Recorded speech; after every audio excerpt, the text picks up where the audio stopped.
Well, everyone, it's time for us to go and do a quick little, comparison between the three probably most popular cell service providers in America. They may be available in other countries as well, and if that's the case, then that's beautiful. So these three cell providers are At&t, T-Mobile, and Verizon. Now, I've kind of used all these services one way or another. My primary one is pretty much T-Mobile, but I will tell you with Verizon and At&t, there have been lots of things that they've kind of been at the forefront with, probably in the last few years. But now, it is very interesting because I used to get made fun of for having T-Mobile. But now T-Mobile is starting to change up quite a bit. And now with the acquisition of Mint Mobile and so many other things across the board, I do think T-Mobile has, a lot of capability looking forward. But as of right now, there's still a lot of room for At&t and Verizon. They still have a lot of market share. So let's go and kind of see how they both compare. Now, both of these phone providers basically have the same type of capability for the most part. If you're going somewhere, you should expect to have cell service there. If you want data, if you want Wi-Fi, they provide more than just cell service too. So, if you want a data plan for your smartwatch or anything, you can always tie those in with all three of these providers,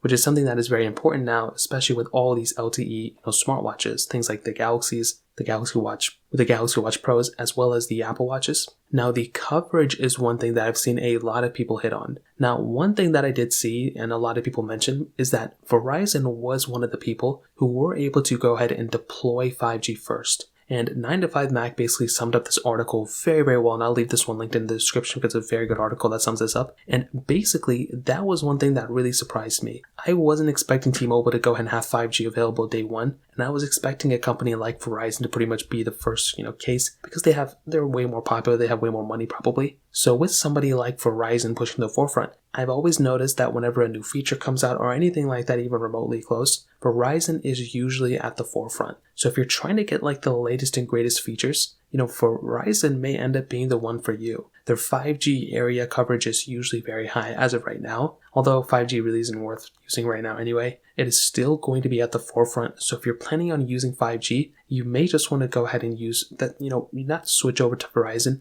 but keep that on your radar. That way, when 5G becomes like the 4G LTE that we have now, well then, Verizon kind of has a leg up there, which is kind of one of those things to keep in mind. Although T-Mobile and At&t both have their own 5G networks as well, T-Mobile is also up there. I mean, I personally use T-Mobile and I've never really used 5G on my phone anyway, but if I wanted to, I'm sure there would be some capability there too, which is kind of interesting. Now, another thing that was mentioned was that although there's more coverage for Verizon's 5G, there is a chance that T-Mobile has the faster 5G speeds. So although you are getting, more coverage with something like Verizon, T-Mobile may be the ones that, where the coverage is available, it might be faster for you. So that is something that's very interesting. But those are all the technicalities. You probably want to care about the price tags and, which one is the better plan. Well, from what we've seen, T-Mobile is usually the plan that is the cheaper one. So with that, keep in mind, like I mentioned, there's going to be variance in coverage, but you should probably expect similar type of coverage.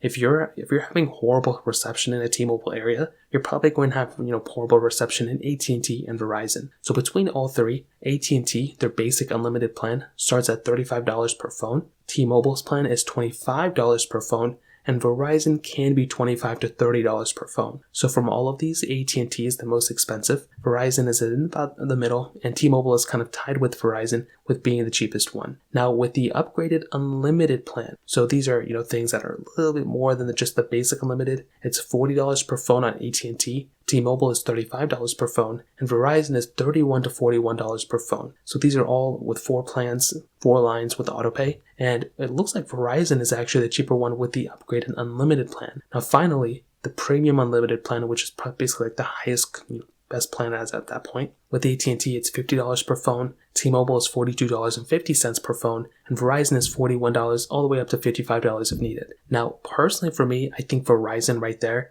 has a pretty decent plan. If you're going for the higher 2-end plans, if you can opt for those cheaper ones, that's actually pretty good, and that is something that is very interesting. You are actually getting a little bit more leeway in that standpoint than from something like T-Mobile and At&t. So that is something that is actually very interesting. Now, another thing that is mentioned here is actually with bundles. So these are almost like incentives if you were to switch over or use something like T-Mobile or At&t or Verizon. Now, I have seen with the trade-in values they can, vary a lot. So if you're coming from, T-Mobile and you're switching to AT&T or whatever plan you're switching to, and you want to trade in your phone, I've seen really good deals throughout all of them. I don't really think there's one provider that's like, oh, this one is so much better than this one. It can vary. Sometimes, AT&T can have a really good trade-in value, but it's never consistent. Same thing with Verizon and T-Mobile. So I will say the trade-ins are usually around the same thing. T-Mobile does offer an early termination fee or device balance coverage, which is up to $650. So that's kind of cool. A cool thing, I would say. Another thing is that if you bring your own device,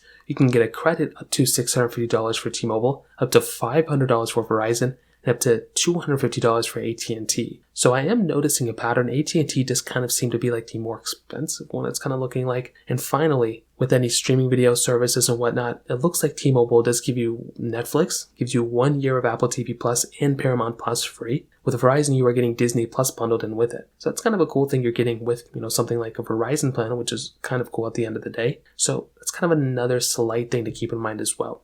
Now, one other thing I kind of want to state here is that from what I've seen, the stock prices of all these companies are also very important to kind of consider, because that kind of shows you how well a company is doing. And T-Mobile for the last 5 years has been going up like crazy, mostly because of the acquisition of smaller companies and because they had a lot more room to grow than something like a Verizon or AT&T. Verizon and AT&T haven't really been doing that well the last 5 years. They've been stagnating quite a bit. But, that doesn't necessarily mean these companies are going to be like that forever. T-Mobile could go bankrupt tomorrow. Completely could happen. Who knows? But from everything I've kind of mentioned today, if I could kind of be honest, I don't really think there's a plan that is the clear winner. It kind of just depends on what you can get in terms of a good trade-in deal or a good sign-up bonus or sign-up deal. And what I mean by that is, if your plan is running out very soon, if you have the option of going months a month or anything remotely close to that, that might make a little bit more sense to do temporarily. But if there is a trade-in deal that is very good, I've seen lots of trade-in deals that are like trade in an iPhone 10 and get like $800 off the iPhone 14 Pro, some crazy deal like that. I would keep my eye out for any of those deals on any of these providers, and I would 100% recommend going down that direction. If you want to be at the leading forefront of any single new technology that comes out, I have noticed, like I mentioned, that Verizon is usually the one that's kind of up there first. But if you want to kind of, try out one of the newer providers that are basically going to go ahead and kind of start shoveling a lot of money into expanding their reach, T-Mobile might be the one. I've always seen them try out new different things, and I think that's kind of interesting. AT&T is a pretty solid network. They usually have pretty solid, reliable coverage, and their plans are pretty decent. They're usually more pricier, as we can see today, but that doesn't really mean anything. I mean, it definitely means something, but that doesn't mean it's a bad deal or anything like that at all. So hopefully that kind of breaks it down. If I were you, I would just kind of shop the plans, see if you can get any trade-in deals between any of them, and that's kind of the direction I would recommend going down. So in terms of that kind of covers it up there. If you have any other thoughts or questions, let me know in the comment section below. Hit the like button, that would mean so much, but definitely hit that subscribe button. More importantly than everything else, I love every single one of you guys. Hopefully I'll catch you guys in the next video. Peace out till then.